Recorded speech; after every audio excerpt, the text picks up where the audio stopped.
let's talk about Hooked by Emily McIntire. First, a tiny disclaimer for my tender hearts and my girlies, who like their romance wrapped in soft blankets and scented candles. This is not that book if you're here for a neat redemption arc, where the villain apologizes, learns to bake bread, and starts a rescue dog Instagram. Babe, wrong door. Hooked is dark romance. It's trauma, obsession, revenge, and spice. The kind that makes you close your Kindle, stare at the ceiling, and ask the universe why your moral compass suddenly points to villain. Emily McIntire basically said, what if Captain Hook tells the story and then took a blowtorch to Neverland? This isn't a literal retelling, it's a contemporary fractured fairy tale. Think dangerous men in expensive suits, a nightclub called the Jolly Roger, a girl who should know better, and a father whose secrets could burn a city down. It's Peter Pan energy by way of Boston crime, and at the heart of it is one question the book whispers again and again. What if you fall for the monster? Not because he changed, but because he's the only person who sees you clearly. Let's set the tone with a line I love, because it frames everything that follows. But we are all a little twisted, and there's no such thing as good and evil. That's hooked in one sentence. There aren't saints here. There are only people making choices in the dark, some to survive, some to dominate, and some because the dark is the only place they've ever felt at home. Here's how we're doing this episode. I'm walking you through the book like we're gossiping at a bar. Cocktails sweating on the napkin, eyeliner sharp, voice low because the tea is hot. We'll move in big arcs so it feels like a story, not homework. I'll stop to unpack the messy bits. I'll quote a few lines that made me close the book, blink dramatically, and take an emotional lap. I'll also give you my play-by-play reactions.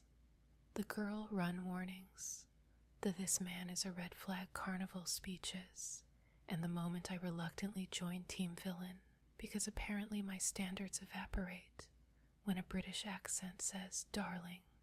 Little check-in before we dive in. This is a villain's book.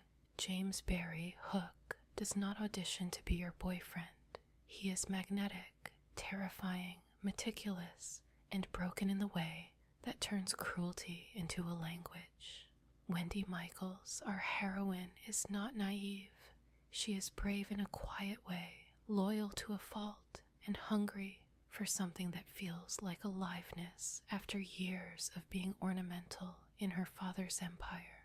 When those two orbit each other, you know we're headed for a collision you can't look away from. And no, the point is not safety. The point is honesty. What desire looks like when it isn't sanitized. A few promises from me. I'll keep the spoilers contained to what we need to follow the emotional arc. I'll be clear about triggers.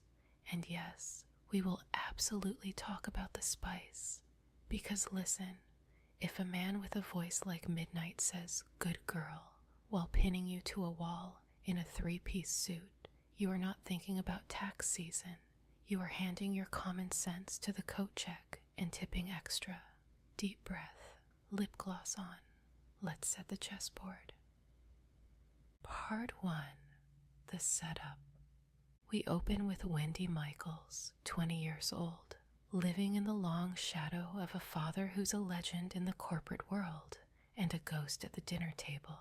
Peter Michaels runs an airline, the kind of money that buys skylines and silence, and he's so busy being important that he forgets to be present. Wendy lost her mother young, so she's been the emotional airbag for her little brother John and the soft glue that holds their house together. Picture her at a small town cafe counter, hair in a clip, apron on, doing her best to be normal in a life that's anything but. Over the river and into the dark we go. The Jolly Roger. It's a nightclub with rules, his rules, and every rule answers to James Barrie. Hook. He's not introduced with suspense. He arrives with violence. The prologue doesn't flirt. It tells you exactly what kind of book you're in. A blade, a body, a man who derives calm from the geometry of revenge. He is precision in a black suit, charisma sharpened to a weapon. He is the kind of person who never raises his voice because he doesn't need to. The room knows who it belongs to. How do these worlds touch? Girlfriends and bad decisions. Truly the oldest story. Wendy lets herself be dragged out. Fake IDs, a velvet rope, a bouncer who is not impressed. And then the first little miracle, a nod from a man upstairs, and suddenly the rope opens. That's James's first move, effortless power used like a hand at your lower back. She's in, she shouldn't be, but she is. Their first meeting is a collision at the edge of the dance floor. Her shoulder, his chest, a breath caught between apology and attraction. The banter snaps. He calls her darling like a possession. She replies with a kind of spine that says, I belong to myself. That's the moment he changes plans. You can feel it. Predators don't like easy meals. They like the chase. And Wendy, for the first time in a long time, feels seen, not as Peter Michaels' daughter, not as a symbol, but as a girl with a pulse that just tripped. Okay, so this is where your inner safety officer should confiscate your phone and Uber you home. If a man looks at you like you're both dessert and a problem he intends to solve, that is not a meet cute. That is a thesis statement. And yet, hello, human nature. She's curious. We're curious. The book has us by the throat. From here, the narrative braids two threads. Wendy's ordinary girl tenderness and James's extraordinary capacity for violence. We watch her take care of John, negotiate with a father who treats love like a calendar event, and cling to the parts of her life that feel chosen instead of assigned. We watch James oversee an empire, the club, the men, the illicit product with a fairy-dusted nickname, and calculate how to dismantle Peter Michaels inch by inch. Not with a bomb, with an opera, movement, crescendo, applause.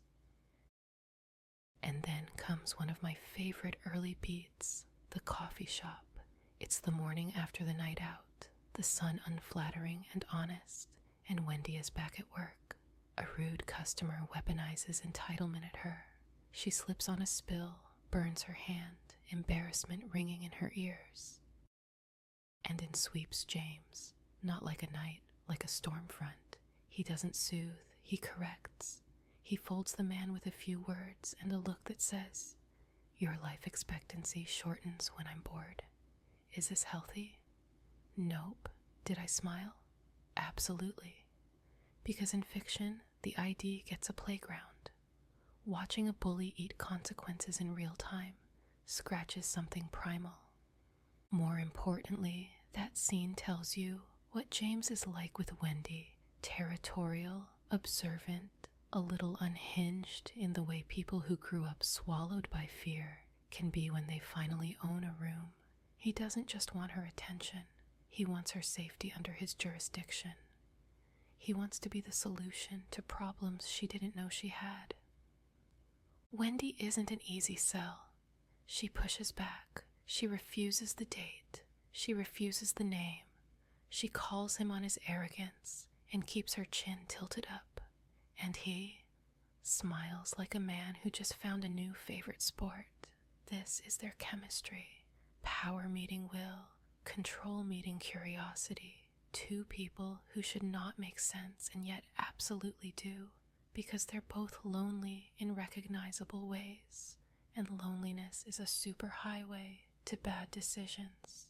Little spice prelude, because yes, we're going there later, even before anything physical happens.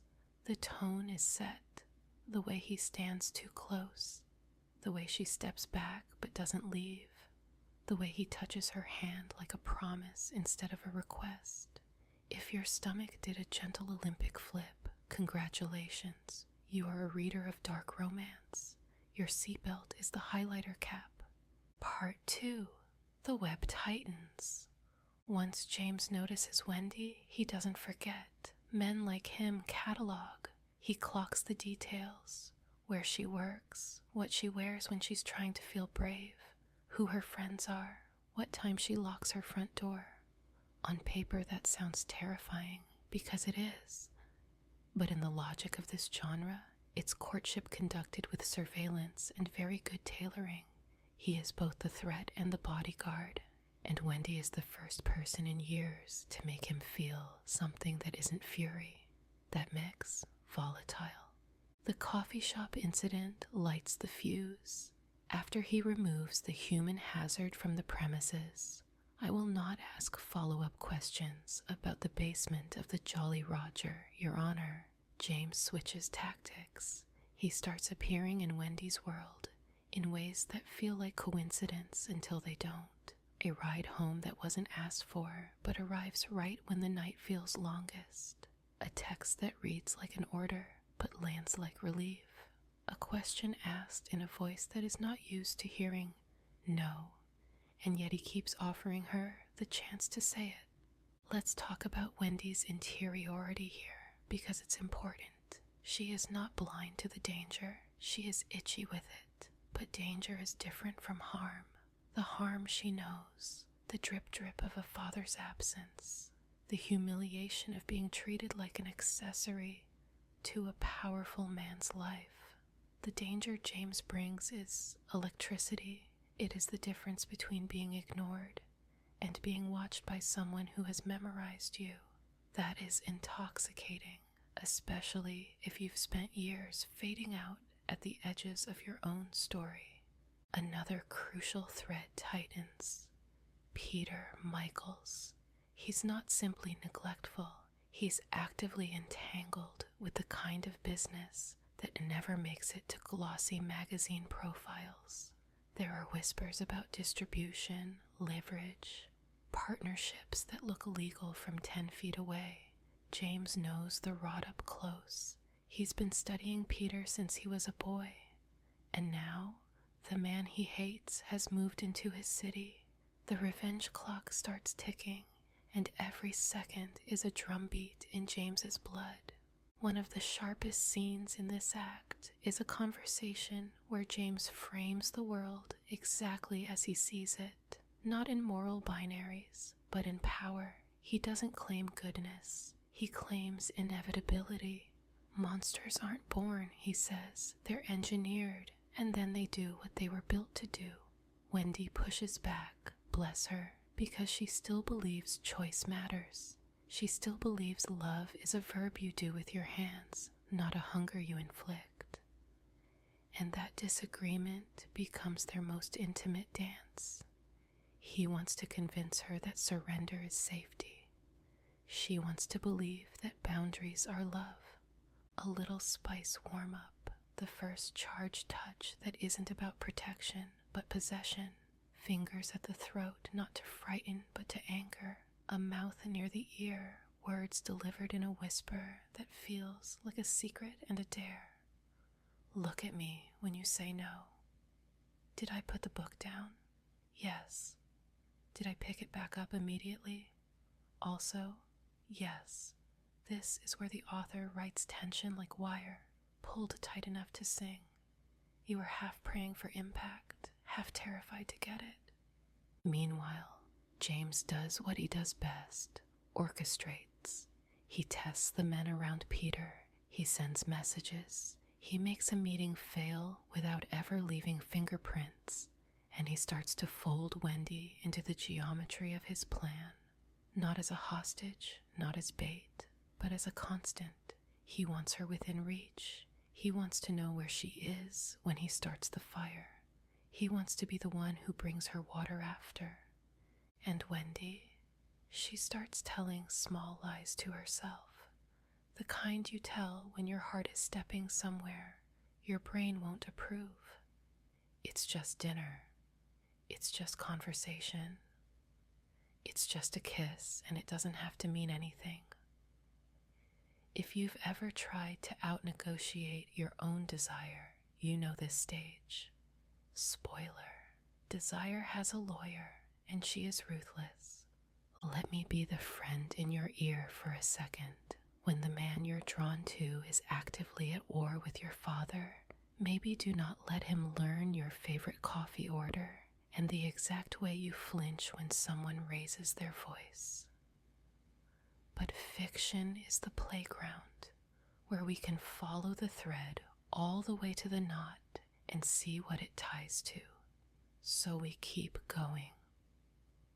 Part 3: Trauma and Revenge. What made the monster and why he bites the hand that starved him. We cannot talk about James Barrie without talking about the watch. The sound of it, tick, tick, tick, is a tripwire in his nervous system. It drags the past into the room and turns the present feral. That is not an excuse, it's context. As a boy, James lost more than most adults survive. He was shipped across an ocean into the home of a man who made cruelty a schedule. The pocket watch was always there, a metronome to his helplessness. He learned what monsters sound like before he learned how to drive. He learned that sometimes the only way to make the noise stop is to make someone else be quieter, permanently. Revenge for James isn't theatrics, it's hygiene. It's cleaning something the world refuses to admit is dirty. When Peter Michael's orbit intersects with his, James sees an equation: remove the source and the echo. But revenge stories always get interesting when a third variable enters, in this case, Wendy. She complicates the math. She humanizes the collateral. She becomes the thing he wants to protect and the lever he could pull. He hates that duality. He is used to being pure in his ruthlessness. Desire ruins clarity. That's why he both reaches for her and pushes her away, sometimes in the same breath. There's a scene, brutal, clinical, where James handles a man who harmed Wendy, even with words. And the aftermath is a study in who he is when the leash is off. I'm not here to yuck anyone's yum, but content warning for violence that doesn't blink. The twins who work for him, yes, it's giving Lost Boys as enforcers, look almost bored, which tells you everything about the culture of the Jolly Roger. The degradation is not spectacle, it's housekeeping. And afterward, James washes his hands, changes his shirt, lights a cigar, and watches Wendy on a security camera like a pilgrim staring at a shrine. If you're suddenly picturing the word devotion in a font made of knives, same. This is where Emily threads the thesis back in. We are all a little twisted. There's no sermon, just a mirror. Peter's love is control dressed in a navy suit. James's love is control dressed in black. Wendy is the one trying to find a definition of love that doesn't erase her. She wants to matter to someone more than she inconveniences them. She wants a home that feels like stay instead of hold still. We also get more of John, the brother. He's the innocent center of Wendy's world, and through him, we see her best self. Patient, protective, willing to be the bad guy if it means he gets one moment of uncomplicated joy. It matters that James notices this. It matters that he never mocks her softness. He's cruel to the world, but with her, his cruelty refracts into something else. Command, yes, but also care. He orders food because he knows she forgets to eat when she's stressed. He sends a car because he knows walking home late makes her tuck her shoulders up to her ears. It's invasive. It's also intimate.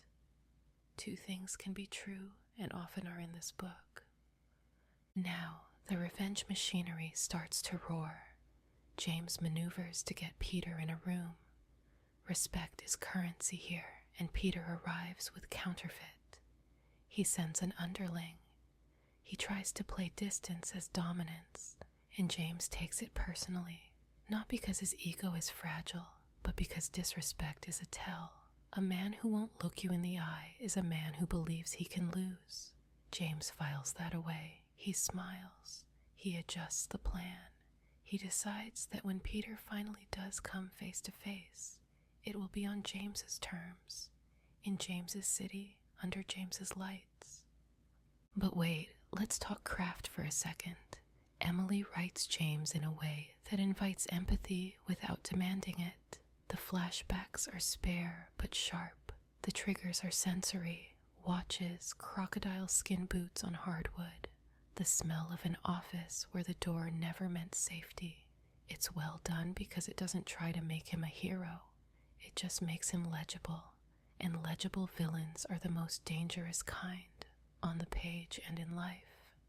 Because once you understand the logic, you can predict the next move, and prediction feels like intimacy. That's how you lose your footing and call it love.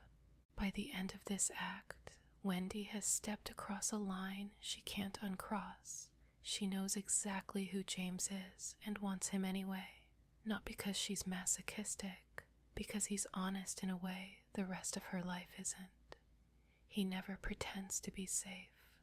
He never promises to be gentle, but he does promise to be true.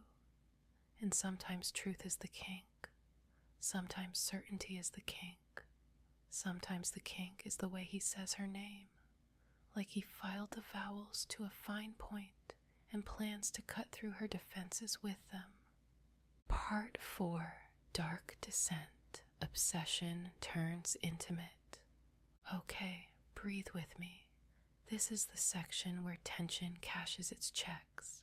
If you're listening at the gym, maybe lower the treadmill speed. If you're driving, 2 hands on the wheel.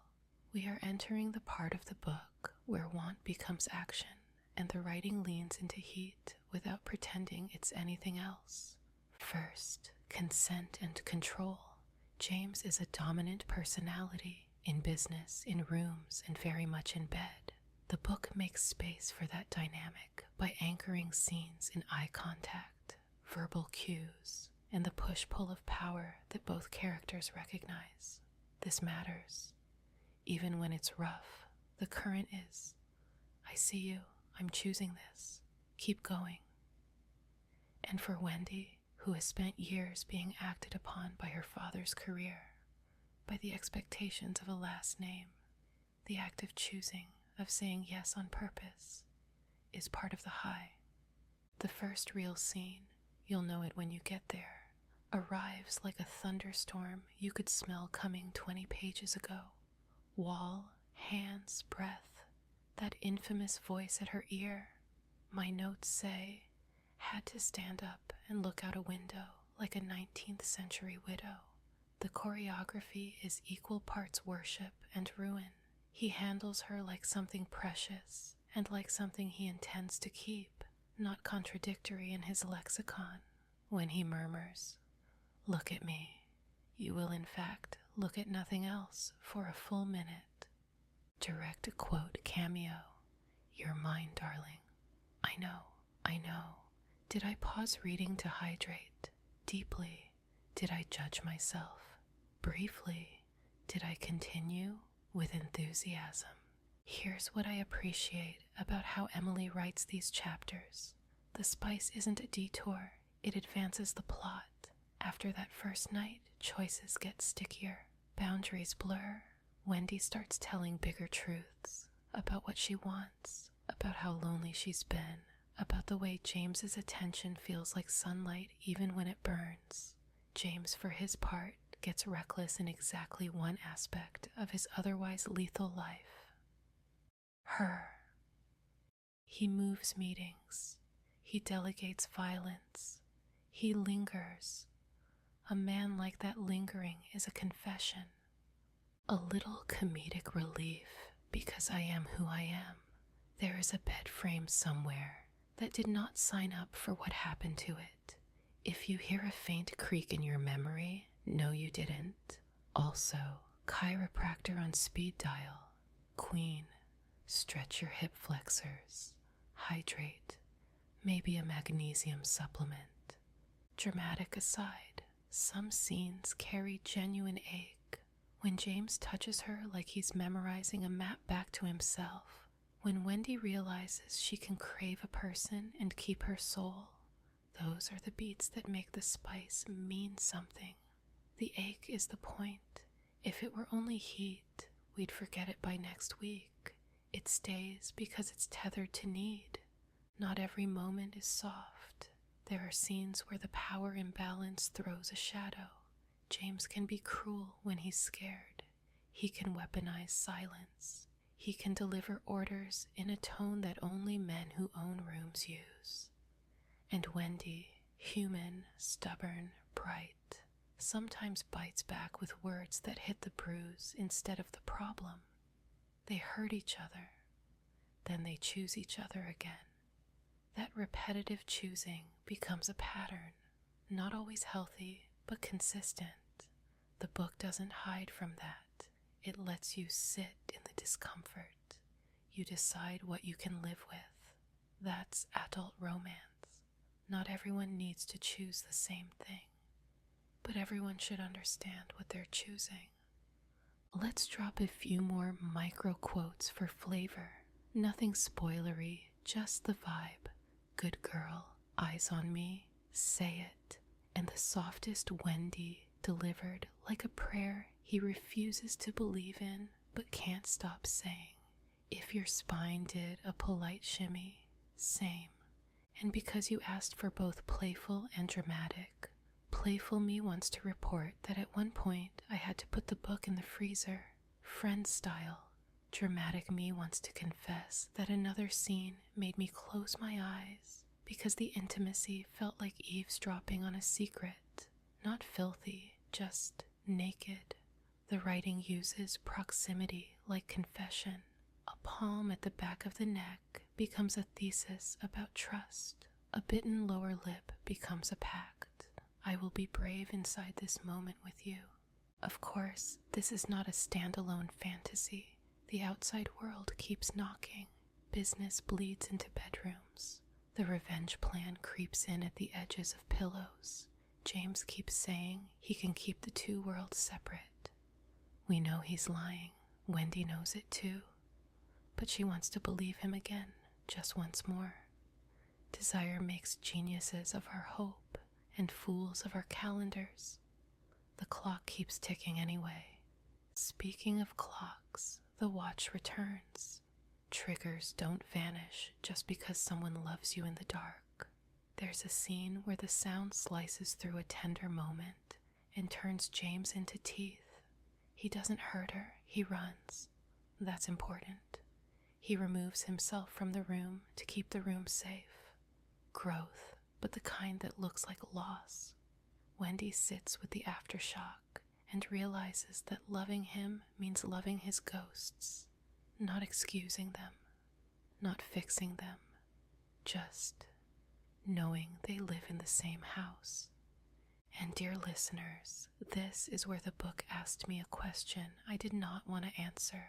Do you love someone enough to stay when the worst of them walks in wearing the best of them as a disguise? Wendy's answer is complicated. Mine was too. That's why this section sings, not because of the choreography we blush about, but because of the conversations that follow, where two people try to define words like safe, mine, and home, with the same alphabet and wildly different dictionaries.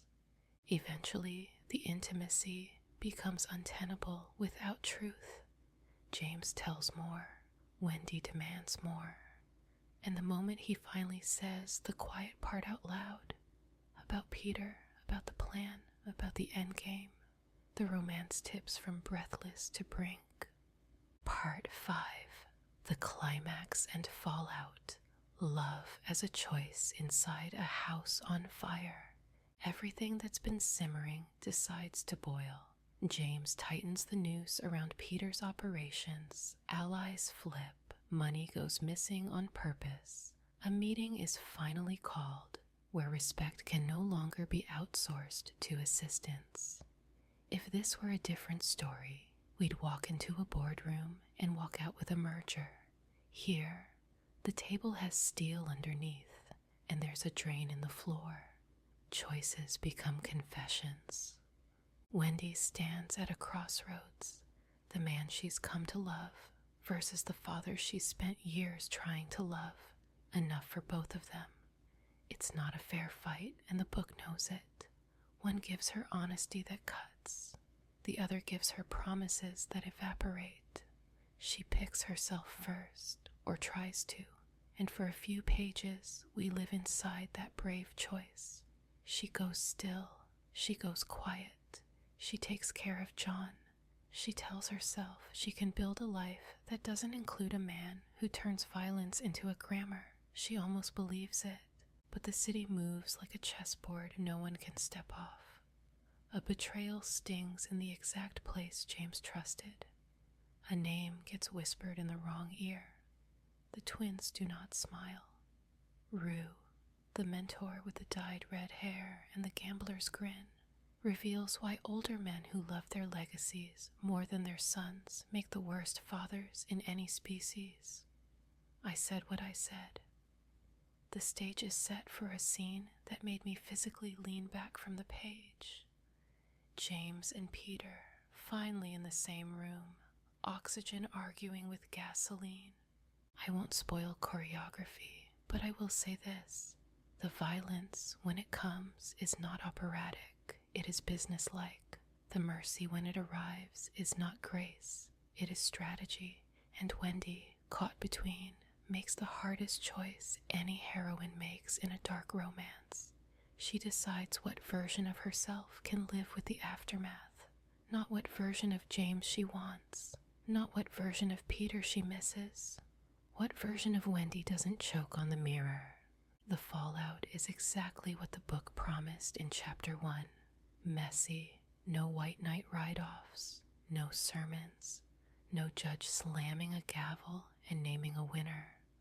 There is a loss that feels like justice, and justice that feels like loss.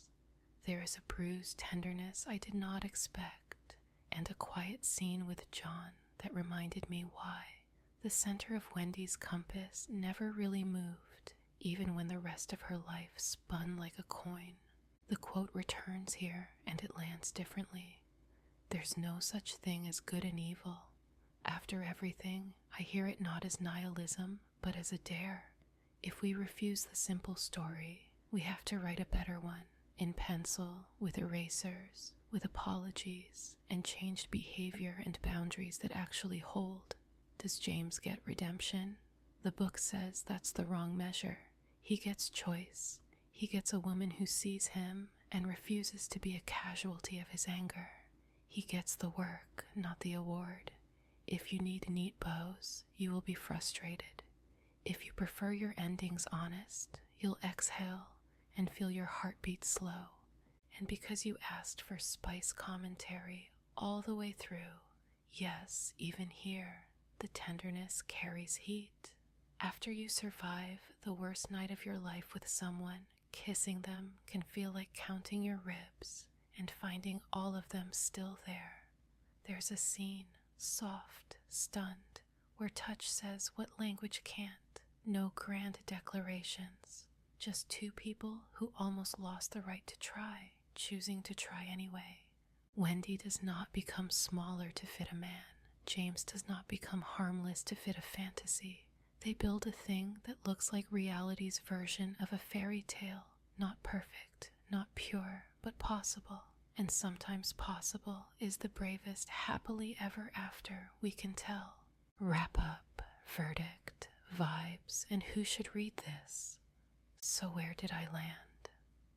Hooked is a gorgeously messy, compulsively readable dark romance that refuses to apologize for the story it's telling. It doesn't sand down the villain. It makes him legible and then asks if you still want him. It doesn't punish the heroine for wanting more. It shows you the cost of getting it. It doesn't turn trauma into decoration. It makes it a living thing the characters have to tend, or it will tend to them. Who is this for? If you love morally gray characters, villain-centric love stories, and romance that treats desire as something wild and sacred at the same time, you're going to eat this up. If you're here for protective men who say feral things in expensive suits, welcome. If you want your spice to come with plot consequences and your kisses to feel like statements of belief, this is your lane. Who might want to skip?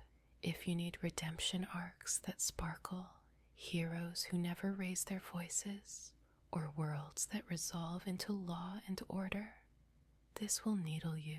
That's okay. Not every book is for every reader.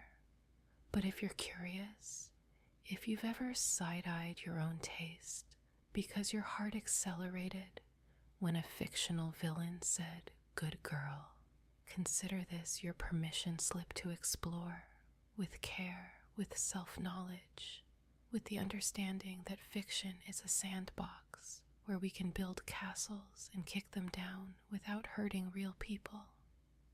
Favorite things I'm still thinking about: the way Emily uses the ticking watch as a leitmotif for trauma, the coffee shop scene as both a red flag and a twisted green flag, the humor that sneaks in via side characters when you need to breathe. The quiet moments where Wendy lets herself want without apologizing for it, the fact that James never lies about who he is, and how sometimes that's the only reason we forgive him for anything at all. Final line, because the book earns it. In this world, there really isn't good and evil the way we were told as kids. There is harm and healing. There is power and how you use it. There is choice and whether you own the cost. And there is love, not as an eraser, not as a prize, but as a practice. If that sounds like your kind of story, then welcome aboard the Jolly Roger. Don't forget to tip your bartender and hydrate.